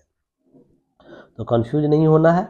समान रूप से उत्तर अटलांटिक जो संधि संगठन है जिसे हम लोग समान भाषा में नाटो कहते हैं, उसके विरोध में या प्रतिकार के रूप में इस संगठन का गठन किया गया था। पर अब वर्तमान में यह राजनीतिक रूप से और सक्रिय हो रहा है। तो ध्यान रखिएगा, यह 9 सदस्यीय आर्थिक सुरक्षा ब्लॉक सबसे बड़े अंतर क्षेत्रीय संगठन के रूप में उभरा है। जैसे एससीओ आधिकारिक भाषा इसकी क्या है? रूसी और चीनी है। तो आधिकारिक भाषा अगर कभी पूछे तो इसका ध्यान रखना है, रूसी और चीनी है। तो ये जानकारी रखनी चाहिए। एससीओ का स्थायी निकाय क्या है? सचिवालय होता है जो बीजिंग में है, चीन के बीजिंग में है। और ताशकंद में क्षेत्रीय आतंकवाद विरोधी संरचना राटस, याद रखिएगा RATS। तो कार्यकारी समिति वहां पर है ताशकंद में, नोट याद रखना है। 2001 में एससीओ पूर्व गठन हुआ था, उससे पहले कजाकिस्तान, चीन, किर्गिस्तान, रूस और ताजिकिस्तान संघाई 5 सदस्य के नाम से जाना जाता था। उसके 2001 के बाद उज्बेकिस्तान इसमें शामिल हुआ तो इसका संघाई 5 के नाम से बदलकर क्या कर दिया गया? एससीओ कर दिया गया, संघाई सहयोग संगठन इसका, ठीक है ना। उसके बाद 2017 में भारत पाकिस्तान भी इसमें शामिल हो गया और 2023 में अगर सभी चीज़ें सही रही तो ईरान भी इसमें शामिल हो जाएगा। तो ये आपको थोड़ा सा अपडेट रखना है। वर्तमान सदस्य कौन कौन है तो ध्यान रखिएगा, कजाकिस्तान है वर्तमान में, चीन है, किर्गिस्तान है, रूस है, तजाकिस्तान है, उज्बेकिस्तान है, भारत है, पाकिस्तान है। तो इस तरीके से 9 देश इसके सदस्य देश है, थोड़ा सा ध्यान रखिए रखना है। तो चलिए नेक्स्ट हम बात करेंगे आगे। चलिए देखिए, हर साल चुनाव के बाद अग्नि परीक्षा से गुजरता है निर्वाचन आयोग। तो आप लोगों को पहले भी मैंने एक बार कुछ बातें किया था, याद है ना, कि राजनीतिक पार्टियां क्या करती जब हार होती है तो सीधा अपना मत्था क्या किन पर फोड़ते हैं? चुनाव आयोग पर, कि चुनाव आयोग करप्ट हो चुकी, चुनाव आयोग ने क्या किया और जो इलेक्ट्रॉनिक वोटिंग मशीन है उसे हैक कर लिया, ये सब बातें की जाती है। पर अपनी जवाबदेहिता तय नहीं की जाती है कि जनता ने उसे क्यों रिजेक्ट किया है, ये सब चीज़ें वो उनके द्वारा नहीं बोली जाती है। तो मैं आप लोगों को पहले भी बताया था, यही बात देखिए लगातार इनके द्वारा कहा भी जाता है। क्यों? रीजन इसके पीछे है कि बार बार के आरोप प्रत्यारोप से भी कोई संस्थाएं क्षुब्ध हो जाता है। तो यहाँ पर देखिए इन्होंने आंकड़ा दिया है, थोड़ा सा याद रखिए। भारत का चुनाव आयोग अब तक लगभग 400 विधानसभा चुनाव, 17 संसदीय और 16 राष्ट्रपति और उपराष्ट्रपति के चुनाव करा चुके हैं। अगर उस संस्था पर आप प्रश्न चिन्ह लगा रहे हैं तो बहुत सोच समझ के लगे। हाल ही में कुछ घटना भी देखने को मिला, कुछ राजनीतिक पार्टियों द्वारा जब इस पर टिक्का टिप्पणी किया गया था तो चुनाव आयोग ने उन पर 100 कोई नोटिस भी जारी किया था, प्रूव करने की बातें की थी, तो कोई पार्टी गया नहीं। इसलिए गली मोहल्ले की जिस देखते हैं, गली मोहल्ले में आप रहते हैं, गांव या गली मोहल्ले में औरतें जब लड़ती हैं तो वहाँ शोर अधिक होता है पर उसका प्रभाव क्या होता है? कम होता है। मारपीट वो लोग नहीं करेंगे पर चिल्लाएंगे अधिक। तो यही कहानी यहाँ भी है कि चुनाव चुनाव क्या है? चुनाव कराया जा रहा है, हार जाते हैं तो क्या किया जाता है? अपना मत्था है ना, हार की जो रिस्पॉन्सिबिलिटी है चुनाव आयोग पर थोप दी जाती है और जनता भी उसके शोर में आ जाता है। तो यही समझिएगा, ये सब चीज़ें होती है। तो यहाँ पर देखिएगा, यहाँ बातें की गई, कर्नाटक में स्वतंत्र और निष्पक्ष चुनाव के लिए एक बैठक की गई थी जहाँ पर वोट फेस्ट 2023 कार्यक्रम शुरू किया गया था। तो उसको थोड़ा सा देख लेना। पिछले 70 सालों में सामाजिक, सांस्कृतिक, राजनीतिक, भौगोलिक, आर्थिक, भाषाई मुद्दों पर शांतिपूर्ण या फिर संवाद के जरिए स्थापित किया है और ये लोकतंत्र की वजह हो पाया है। मैं आप लोगों को लगातार भी शुरू में बोला था ना, हमारा सत्ता हस्तांतरण बिना किसी विवाद से शुरू हुआ है। तो ये सब चीज़ें ध्यान रखिएगा। वर्तमान जो जो चीफ इलेक्शन कमिश्नर है, ध्यान रखिएगा, मुख्य निर्वाचन जो है वो राजीव कुमार द्वारा बार बार ये बातें की जाती है। तो यह कहाँ हुआ है, वोट फेस्ट 2023, तो कर्नाटक में हुआ। तो ये पीटी फैक्ट याद रखिएगा आप लोग। तो इसके साथ आगामी चुनाव में 80 साल से ऊपर के नागरिक और दिव्यांगों के लिए घर से मतदान करने के सहमति होगी। मतदाताओं को वोट फॉर होम के विकल्प भी दिया जाएगा। इसके लिए फॉर्म 12D फॉर्म भरना होगा। तो ये सब जानकारी आपको रखनी है। जो कर्नाटक विधानसभा का जो सत्र है वो 24 मई को समाप्त हो जाएगा। तो क्या होगा कि उसके पहले चुनाव करा लेना है और उसके बाद अगला हस्तांतरण होगा सत्ता का। अब ADR रिपोर्ट आया है, इसको थोड़ा सा ध्यान से अच्छे से देखिएगा, क्योंकि क्या करना है, इसको थोड़ा सा कवर करके चलना है। ADR रिपोर्ट होता है तो चुनाव में किस प्रकार से भ्रष्टाचार पार्टियों द्वारा किया जाता है या किस प्रकार से होते, सभी रिपोर्ट इस पर आता है। कितने भ्रष्ट लोग हैं शामिल किए गए, सभी ADR रिपोर्ट को अच्छे तरीके से लिखिएगा। कभी भी चुनाव सुधार की बात की जाएगी तो ADR रिपोर्ट वहाँ चर्चा हो जाएगी, या कभी भी ऐसा मुद्दा आएगा तो इंटरव्यू में आपसे यहाँ से प्रश्न पूछा जाएगा। तो ये सब चीज़ें आपको क्या करना है, रखना है। तो यहाँ पर आंकड़े दिए गए हैं, इसको नोट डाउन कर लेना है और कुछ बताने की जरूरत नहीं यहाँ पर है। तो यहाँ पर आपको क्या करना है, राइट डाउन कर लेना अपने नोट में। चलिए नीचे हम लोग आएंगे। देखिए CBI ने एक अभियान चलाया है, ऑपरेशन त्रिशूल, पीटी फैक्ट के तहत, इसे याद रखिएगा। सऊदी अरब से वापस लाए गए भगोड़े के लिए चलाया गया है। इसमें 33 भगोड़ों को वापस लाया गया जो किसी आपराधिक मामले में यहाँ से भागे थे सऊदी अरब। तो सऊदी अरब भारत के प्रत्यर्पण के लिए बहुत से कार्य किए गए थे। तो आपको यहाँ पीटी फैक्ट प्रश्न पूछा जा सकता है। CBI का ऑपरेशनल जो त्रिशूल किस देश से संबंधित है, सऊदी अरब से, किस मुद्दे पर संबंधित है ये भी पूछ सकता है। तो आपराधिक मामलों से, विभिन्न आपराधिक मामलों में भागे भगोड़े से संबंधित है। तो ये पीटी फैक्ट याद रखना है। और CBI से संबंधित विस्तृत चर्चा मैंने 2 बार किया है, 15 जनवरी 2023 को और 20 अगस्त 2023 को। तो आप दोनों वीडियो को जाकर देख सकते हैं खाली समय में और चीज़ों को और अधिक ज्ञान प्राप्त कर सकते हैं। सभी CBI पर चर्चा की जा चुकी है मुद्दे पर। अब देखिए प्रदेश में प्रलाप, ये मैं आपको पहले भी चर्चा कर चुका। अब देखिए ये एनालिसिस आप लोग जरूर पढ़िएगा आज। क्यों? क्योंकि मैं पहले भी आप लोगों को बोलता था, यहाँ पर किसी खास व्यक्ति को नाम नहीं लीजिएगा, बस एक न्यूट्रल व्यक्ति आप समझिएगा।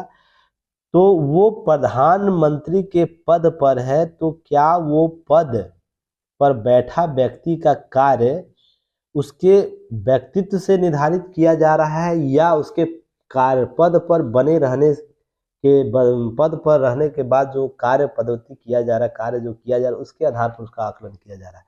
इस मुद्दे को समझाता है यह उल्टा पड़ा दुष्प्रचार अभियान। तो ये ध्यान रखना है। वो मामला आपको देखिए भारत के प्रधानमंत्री के संदर्भ में बातें की जा रही है और कुछ चीज़ें भारतीय मीडिया के संदर्भ में हो रही है, कुछ बातें विदेशी मीडिया के संदर्भ में, भारत के लोकतंत्र के संदर्भ में हो रही है। जो मैंने आप लोग आज तक बताया है, जो भी रेगुलर क्लास हुई इसके बाद जो मैंने बताया आपको है, उसी के सम्मत आपको याद रखना है। तो प्रधानमंत्री नरेंद्र मोदी और भारत के विरुद्ध लगातार झूठ फैला रहे हैं। तो भारत लगातार प्रतिष्ठा जो उससे चिढ़ है। तो मैंने आप लोग कुछ दिन पहले ही बताया था ना कि जो पश्चिमी देश है, क्या होता है कि जब भी उसके समतुल्य कोई आने लगता है देश ना, उसके बारे में सारे जो आरोप प्रत्यारोप के दौर प्रारंभ कर देता है, ताकि उस पर नेगेटिव उसके देश पर छवि पड़े, इन्वेस्टमेंट कम हो और भी लोग विश्वास कम करें। पर सूर्य को आज की कभी है, सूर्य को कभी दिया दिखाया जा सकता है, वैसा ही भारत के साथ है। मैंने आप लोग को भविष्यवाणी किया है ना, 2045 के बाद भारत की स्थिति देखिएगा। जो देश इसको है ना अभी इस रूप में देख रहे हैं ना, वही देश क्या करेंगे आने वाले 45 वर्ष के बाद, 2045 के बाद वो ना स्वयं बुलाएंगे, आइए मेरे यहाँ इन्वेस्ट कीजिए आप। रीजन इसके पीछे यह है कि विश्व का सबसे बड़ा हम लोग क्या हो रहे हैं, आपको उपभोक्ता केंद्रित देश हो रहे हैं। तो जिस देश का उपभोक्ता सबसे महत्वपूर्ण होगा, मजबूत होगा, उस देश की मांग हमेशा रहेगी। तो इसके साथ ही कौशल विकास पर भी ध्यान दिया जा रहा है। तो आप देखिएगा, समय लगेगा क्योंकि बहुत सी व्यवस्थाएं जो पहले होनी चाहिए तो धीरे धीरे हुआ है। जो भी हमारे पास संसाधन था उसके अनुसार हम लोग किए हैं। पर 2045 के बाद जो चीज़ें बदलेंगी वो चीज़ें हैं ना आप लोगों को देखने लायक होगा, और वो अपने जीवन में ही आप लोग देखिएगा। जो अमेरिका यूएन जैसे संस्था में जो अमेरिकी समर्थित जो संस्था है यूएन, वहाँ पर हम लोग मांग कर रहे हैं ना, जल्द से जल्द आपको मैं 10 से 15 साल का बोला हूँ ना, स्वयं आग देगा यूएन उसको, क्योंकि यूएन पर बहुत से सवाल उठ रहे हैं उसकी समाप्ति के, कि यह संस्था किसी भी युद्ध को लेकर, हाल ही में मैंने एक ट्वीट किया था यूएन यूक्रेन के मामले में, यूएन हिंदी में जाकर मेरा ट्वीट देख सकते हैं, वहाँ पर मैंने ये बोला था, वो बातें की थी, जेलेंस्की आए हुए थे और जो वर्तमान महासचिव है वो भी आए हुए थे, उन पर यूएन में कुछ बातें हो रही थी, तो मैंने वहाँ पर एक कमेंट किया था, इसका स्क्रीनशॉट मैं आप लोगों को शेयर कर दूंगा, देखिएगा उसके मुद्दे को क्या है। क्या वैश्विक रूप से लोगों को यह समझ में आ रहा है कि लोकतंत्र लोकतंत्र किस रूप में है, लोकतंत्र एक छलावे के रूप में या वास्तविक लोकतंत्र के रूप में? क्या यूक्रेन को लगता है रूस और यूक्रेन का युद्ध रूस और यूक्रेन के बीच है, या इसके भीतर कुछ भी है? इसके मुद्दे कुछ 200-300 वर्षों तक ही जीवित रहेंगे, उसके बाद पृथ्वी के पास समस्या रहेगा विकट। हमारे पास ऐसे छोटे मोटे मुद्दे नहीं बचेंगे विवाद के। जलवायु परिवर्तन पर काम करना बहुत ज़रूरी है, ये सब मुद्दे ध्यान में रखिएगा, ये सब सारी चीज़ें आपको बैकग्राउंड में रखनी चाहिए। पर देश में क्या है, मुद्दा क्या चल रहा है, विदेशों में क्या चल रहा है, किसी व्यक्ति विशेष ने पूर्व में क्या किया उसके संदर्भ में बातें की जा रही है। बहुत से 2002 के संदर्भ में टाइम्स पत्रिका जो है संपादक है, देखिए पूरा लगा हुआ है अमेरिकी अखबार the New York Times, Washington Post, Qatar, Al Jazeera, media घराने भारत और प्रधानमंत्री विरुद्ध सक्रिय है। न्यूयॉर्क टाइम्स पर छपे एक लेख में क्या कहा गया है, पुलिस द्वारा परेशान करने, कश्मीर को सूचना शून्य बनाने, आतंकवाद और अलगाववादी जैसे आरोपों की धमकी आरोप लगाए हैं। तो ये पहले अपने गिरबान में थोड़ा झांकिएगा कि अपने देश में इनके शासकों द्वारा क्या किया गया है, क्या किया जा रहा है, और विश्व को कैसे झोंका जा रहा है परेशानियों के संदर्भ में। अगर उनके लिए सवालिया प्रश्न करते हैं तो हमारे लिए भी कीजिए, अगर नहीं करते तो आराम से वेट एंड वॉच कीजिए। तो यहाँ पर बात है, क्या हमारे देश में ऐसे मुद्दे हैं? तो सत्ता अभ्यास मैंने आप लोगों को बोला था, तो क्या हमारे देश में जो लोकतांत्रिक मान्यताओं को स्थापित करने के लिए जो तकनीक है, युक्ति युक्त प्रतिबंध है, तो क्या उसको लागू नहीं सरकार करे? इसके कहने का मतलब यह है, अब मान लीजिए कहीं पुलिस होगा, प्रशासन को, अब बहुत से मामलों में पुलिस को है ना कड़ाई से मामलों को देखना होता है, और उसके अच्छे छवि को कभी ये लोग प्रमोट नहीं करेंगे। बहुत से जगह पुलिस प्रशासन सपोर्ट करती है ना अच्छे काम में, अगर विपदा आ जाए, या तो इस प्रकार से कोई जैसे आपको देखने को मिला होगा बम्बई हमला में, तो क्या पुलिस प्रशासन को कभी प्रमोट किया गया? लाख बुराइयां हो सकती हैं, मानता हूं मैं भी, पर क्या संस्थाएं इसके बिना चल सकती है, ये भी तो ध्यान रखना है ना। विश्व की कोई भी संस्था क्या लोकल पुलिस के आधार पर चल सकती है बिना? चलिए मैं मानता हूँ कि यार पूरा 100% नेगेटिव है, तो इसको समाप्त कर दिया जाए, तो कौन इसके जगह काम करेगा? संस्थाओं को, पुलिस प्रशासन जो मैनेजमेंट करती है लोकल एडमिनिस्ट्रेशन को, लोकल समस्याओं को, लोकल जो दिन पर दिन आपको समस्याएं देखने को मिलता है ट्रैफिक में, या तो अन्य जगह छोटे झगड़े होते हैं, पारिवारिक झगड़े, उसको कौन सुलझाएगा? इसी क्रम में अपराधी प्रवृत्ति के लोग भी होते हैं, तो उसके लिए सख्ती तो बरतेगी ना, तो उसको क्या करेगा, लोग लोकतंत्र का हवाला दे देगा। तो अगर उसको यह नहीं करेगा, कुछ कुछ ऐसे मामले जो अतिवादिता के संदर्भ में भी देखने को मिलता है, जैसे इलाहाबाद का कांड था, पुलिस प्रशासन ने छात्रों पर, या बहुत से ऐसे छात्र आंदोलन में आपको पुलिस प्रशासन ने लाठी चार्ज करा देता जैसे कोई आतंकवादी ग्रुप है। पर यहाँ ध्यान यह रखना है कि इनके पास क्या सीमित साधन है, इनके पास क्या ऑर्डर आते हैं, किस रूप से ये कार्य करने के हैं। अब एक दो घटनाओं के आधार पर पूरी व्यवस्थाओं को खराब नहीं कहा जा सकता ना। ऐसे ही कश्मीर के मामले में 2019 से पहले क्या थे आंकड़े, और वर्तमान में क्या आंकड़े, ये किसी से छिपा हुआ है? तो अब मान लीजिए वहां पर लगाया जाता है कि नहीं, धारा 144 है, या तो शट डाउन मार दिया जाता है हमारे जो सूचना प्रौद्योगिकी का है जो आपको साधन है उसके लिए शटडाउन मार दिया जाता है, तो भी हम उसको क्या कहते हैं कि लोकतंत्र का हमला है। तो केवल क्या सूचना मात्र दे देने से ही केवल लोकतंत्र पूरा 100% धरातल पर लाया जा सकता है कि उसके लिए अन्य भी कार्य करने होते हैं? तो ये सबसे बड़ा सवालिया निशान है। तो ये सब प्रश्न आप स्वयं में ढूंढिएगा। आतंकवाद और अलगाववाद जैसे आरोपों को धमकी के आरोप लगाए गए हैं, तो ये भी आप सोच के देखिएगा, क्या भारत आतंकवाद और अलगाववाद जैसे कॉन्सेप्ट को लेकर चलता है? तो ये सब आरोप प्रत्यारोप क्या है, किसी एसी रूम में बैठकर ना किया जाता है। जो भी पत्रकार इसका किया होगा, मैं आपको चीज़ों समझिएगा, वो भी कभी भी ग्राउंड लेवल पर आके विचारधाराओं को या किसी रिपोर्ट के माध्यम से कर देते हैं या किसी अन्य मैगजीन पेपर के माध्यम से कर देते हैं। थोड़ा सा देश घुमाइए, इन लोगों को भ्रमण पर लाइए सरकारी खर्चे पर, और पूरा देश का है ना इनको भ्रमण करवाइए, तो लोकतंत्र का विकास कैसे हो रहा है इन सब चीज़ों को समझ में आएगा। अब इसी के संदर्भ में याद रखिएगा, अब क्या जरूरी था कि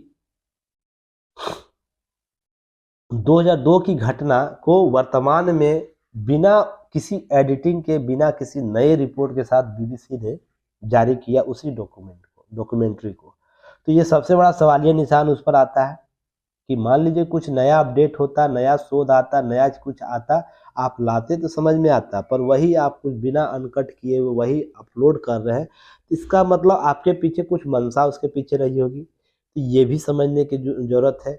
कुछ विवाद आपको ऐसे भी देखने को मिलेंगे, यहाँ पक्ष विपक्ष दोनों की बात हो रही है, पंडित नेहरू, इंदिरा गांधी या परियोजना जो परिजनों की सरकारों के विरुद्ध तथागत आरोप लगाती है, ये भी कहीं ना कहीं गलत है। 2023 में नेहरू और इंदिरा गांधी से जुड़े विषय उठाने क्या तुक है, ये भी आपको समझने की जरूरत है। हमारे देश में उदारवादी मीडिया द्वारा कहा जाता है कि क्या तुक है। दूसरी और वही लोग सवारकर जो है, बीडी सवारकर 1921 की घटनाओं का उल्लेख करते हैं। ये सब कहीं ना कहीं क्या होता है कि हमारी छवि को थोड़ा सा डैमेज करने के लिए किया जाता है। ये सब चीज़ें ध्यान में रखनी है। अगर मैं मूल मकसद से बात करूं तो आपको याद होगा कि अमेरिकी राष्ट्रपति डोनाल्ड ट्रंप भारत आए थे दौरे पर, अहमदाबाद गए थे, आप लोग को याद है ना, जोश बहुत खरोश से किया गया था। उसी समय दिल्ली में दंगे किए गए थे। तो सोचिए देखिएगा इसके पीछे कौन लोग शामिल है, कौन लोग यहाँ पर इस प्रकार घटनाएं घटित करते हैं, भारत की अंतर्राष्ट्रीय छवि कैसे समाप्त करते हैं। हाल ही में ऑस्ट्रेलिया, देखिए ऑस्ट्रेलिया भारत में आपको मैच के दौरान उनका बहुत स्वागत किया गया था नरेंद्र मोदी स्टेडियम में। तो क्या हम किसी देश के राजनीतिक संबंधों को किस रूप में नए नए परिभाषा के तौर पर आकलित करने का प्रयास कर रहे हैं, तो क्या वो धरातलीय स्तर पर लोकतंत्र को मजबूत नहीं करता है? पहले क्या होता था, अगर किसी मीटिंग की बात की जाए तो क्या होता, राउंड टेबल पर लोग आते थे, बैठते थे, अपना जो भी बात रहता था बातें करते थे और चले जाते थे, केवल सेंट है बीच में फुल हुआ करता था। अब नरेंद्र मोदी जी जब से आए हैं तो क्या होता है, गले मिलते हैं, हाथ में हाथ लगाते हैं, उनके कंधे पर रखते हैं, उनको गले लगा के अपनी ओर खींच के गले लगाते हैं हाथों से खींच के। तो एक नया है ना जेस्चर क्रिएट किया गया है लोकतंत्र को, यानी आपसी द्विपक्षीय रिश्तों को बढ़ावा देने के लिए। तो ये कुछ लोगों को, खास लोगों को खटकता है। यही है ना सबसे बड़ा मुद्दा है कि इन्होंने क्या किया, राजनीतिक विश्लेषणों को, राजनीतिक जो विश्लेषक है उनके लिए एक नया अध्याय, शोध का विषय दे दिया जो अभी तक खोज नहीं पाए लोग, कि 2019 के बाद कोई व्यक्ति इतना कैसे है ना, कैसे विश्व पर एक छवि अपना छोड़ रहा है, यह सबसे बड़ा प्रश्न होता है। अमेरिका का राष्ट्रपति को क्या करता है, ये हाथ से खींच कर गला लेता है, मिला लेता है। चीन के राष्ट्रपति को ले जाके अपने क्षेत्रों में किसी चौखट पर बैठा देता है। सोच के देखिएगा, ऑस्ट्रेलिया के प्रधानमंत्री को ग्राउंड में चक्कर लगवा देता है, या तो अमेरिकी राष्ट्रपति को ग्राउंड में चक्कर लगवा देता है, या तो फिर आप देखिए किसी प्रधानमंत्री को किसी घाट पर ले जाकर उसकी आरती दिखवाता है। तो ये क्या होता है कि एक नया जेस्टर वैश्विक राजनीति में देखने को मिल रहा है, द्विपक्षीय संबंधों को डेवलप करने के लिए। ये शोध के विषय जो आए हैं ना, जो उनके ना जो कीवर्ड होते हैं ना, उसको ना तोड़ा नहीं जा पा रहा है। यही सबसे बड़ा समस्या है कि एक व्यक्ति विशेष कैसे इतना प्रभावी रूप से विश्व के राजनीति पर अपना छाप छोड़ रहा है। तो उसके लिए इन केम पराक्रम सभी जगह आएंगे ना, और ऐसा ही राष्ट्र नेता होना चाहिए। अगर कोई भी पार्टी का आता है ना, तो ऐसे ही राष्ट्र नेता होना चाहिए। इसके लिए बराक ओबामा का मैंने कभी आप लोग को उदाहरण दिया था कि बराक ओबामा क्या है, उनके जैसा सरल व्यक्ति प्रधानमंत्री मैंने राष्ट्रपति के तौर पर अमेरिकी राष्ट्रपति में नहीं देखा है। कि वो व्यक्ति क्या करते हैं भाई, जाते हैं किसी मॉल में, एक बॉक्स लेते हैं और सब्जी उठाने लगते हैं अपनी बीवी के लिए। तो ये कोई राष्ट्रपति, देश का राष्ट्रपति इतना प्रमुख है और वो जाके ऐसा कार्य करता है, उससे क्या होता है, आम जो लोग होंगे ना, आम जो लोग होंगे वो सत्ता पर ना क्या करते हैं, सत्ता पर विश्वास जागृत करते हैं। लोकतंत्र जो हम लोग लोकतंत्र एक छलावे के रूप में देखते हैं, उसको धरातल पर जीते हुए देखते हैं कि उनको अहम नहीं है अपने पद को लेकर। इससे पहले आप प्रधानमंत्री जो पीएम मोदी हैं, उससे पहले जितने भी प्रधानमंत्री होंगे, ध्यान रखिए, इसको मैं इसका कटाक्ष नहीं करिए, कोई एग्जाम्पल के तौर पर बता रहा हूँ, तो क्या इस प्रकार के घटनाक्रम करते थे जहां आपको देखते हैं कि लोगों से मिलने के लिए उतर जाते हैं। अब लाल किला का ही उदाहरण हम लोग ले लेंगे, तो वो अपने कॉन्वे से उतर के बच्चों से जाके मिलते हैं, लोगों से जाके मिलते हैं। हाँ, कुछ बातें जवाहरलाल नेहरू की बातें में की जाती है, पर वो दौर कुछ और था। राजनीतिक क्रम में हम लोग, वो दौर कुछ और था। 90 के बाद का दौर कुछ और हो गया। यहाँ पर लोग, जब इंदिरा गांधी का हत्याकांड हुआ था ना, इंदिरा गांधी हत्याकांड, उसके बाद प्रधानमंत्री के सुरक्षा के संदर्भ में ये सब चीजें अपनाई जाने लगी कि जनता से मिलने नहीं देना है, उनसे दूरी बना के रखना, उनसे बातें करना। तो ये क्या होता है, एक गैप जनरेट हो गया था, लोग कनेक्ट नहीं हो पा रहे थे, जिसे इन्होंने तोड़ा है दोबारा। तो ये सबसे बड़ा फैक्टर है, यही समस्या का जड़ देखने को मिलता है। चलिए, ये आप लोग आंकड़ा है, वृद्धि प्रतीक्षा करना है, किसान सम्मान निधि 13वां किस्त जारी कर दिया गया है। तो इसके डाटा को थोड़ा आप लोग लिख लीजिएगा, ठीक ना, अंडरलाइन कर दिया गया है। अब थोड़ी आवाज़ भारी होने लगी है तो आज मुझे क्षमा कीजिएगा। बाकी फिर कल हम लोग देखेंगे, और आराम से जो इम्पोर्टेंट है उसको मैंने कवर कर दिया है। वैश्विक नेतृत्व के राह पर अग्रसर है भारत। G20 के संदर्भ में बहुत चर्चा किया जा चुका है। इसको क्या करना, नए नए रूप से आ रहा है तो एक बार थोड़ा सा डिजिटली रूप से क्या है इस पर चर्चा की गई, एक बार देख लीजिएगा। फिर हम लोग चर्चा करेंगे, वेट एंड वॉच कीजिएगा।